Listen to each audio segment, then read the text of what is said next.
सुरक्षित जमीन है उस पर लोग खेती कर रहे हैं, और जिन लोगों के लिए जमीन दी गई थी वो हर बार बाढ़ में उनका भूस का कूप हो, खाने का सामान हो या जानवर हो, हर बार हानि होती है। इसके बाद में हम पीड़ित लोग यहाँ आए हैं। अब हम आपको आश्वासन दिलाना चाहते हैं, हम वास्तव में सीधे साधे लोग हैं। आपको रोका, हम रुक गए। कलेक्टर महोदय ने कहा 5 लोग आए, आप चले गए। आप लोग कुशवाहा समाज से हैं, बाकी किसान से सर्वहारा वर्ग के लोग आए हुए हैं। आपका यहाँ मंत्री है, सांसद है, हमारे पुरखों ने हमारी जमीन दी थी, हमने प्रशासन को जमीन दी थी, आज उसी पे वो घालमेल करना चाहता है। कितनी सारी जो बातें हैं वो हमारे पक्ष में है, उसके बाद में हम यहाँ ठोकरें खा रहे हैं। आपको भी निर्णय करना होगा। हम जब आवाज दें, बस हम ज्यादा आवाज नहीं देंगे, एक बार और आवाज देंगे बस।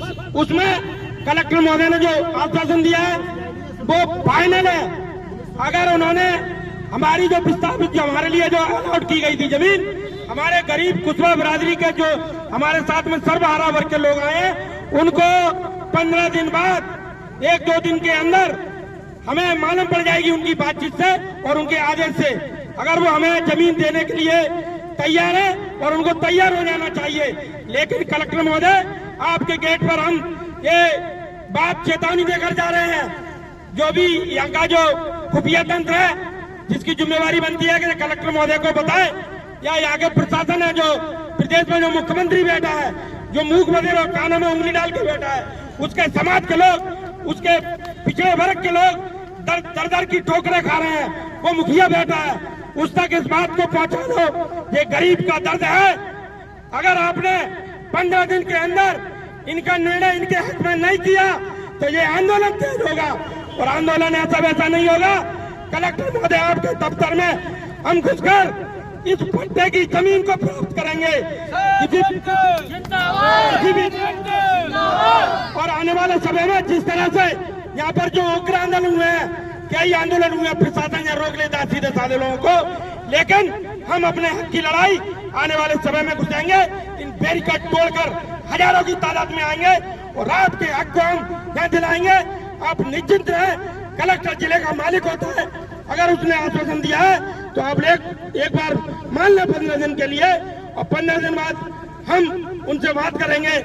जो प्रतिनिधि मंडल गया था वो बात करेगा, उनकी 1 मिनट की बात में हम समझ जाएंगे कि हमारे साथ में ये धोखा कर रहे हैं या हमको वास्तव में ये हमारे पट्टे की जमीन दिलाना चाह रहे हैं।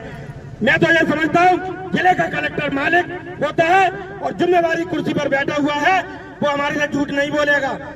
झूठ बोलने की उसकी हिम्मत नहीं है।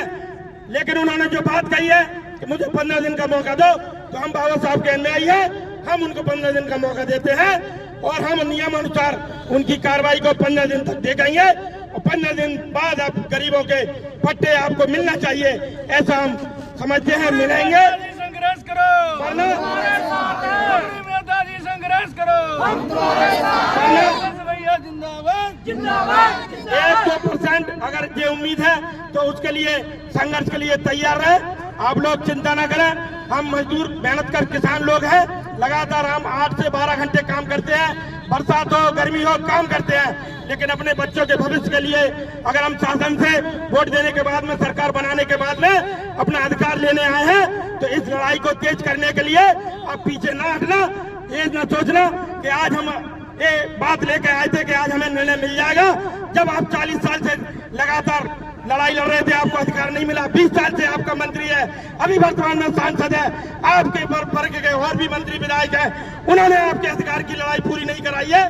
लेकिन ये किसान सभा, कुशवाहा समाज के लोग यहाँ पर संकल्प लेकर जाते हैं कि आपके अधिकार की लड़ाई हम आपको 15 दिन के अंदर आपके पट्टे दिलवा कर लेंगे। इसके लिए हमें कहीं से भी कोई भी आंदोलन करना पड़े, कोई भी किसी भी तरह के आंदोलन से गुजरना पड़े, हम पीछे नहीं हटाएंगे। अब मैं अपनी माता बहनों को आश्वस्त कराना चाहता हूँ कि वो कलेक्टर भी मेला कलेक्टर है, ऊपर से जिला अधिकारी है, उन्होंने आसन दिया है तो हम मान लेते हैं। लेकिन हमें उम्मीद है कि 15 दिन बाद हमें एक नई किरण के रूप में हमारे पट्टे हमें मिलेंगे। आपकी 40 साल से जो उम्मीद टिकी हुई है वो पूरी होगी। इन्हीं शब्दों के साथ धन्यवाद।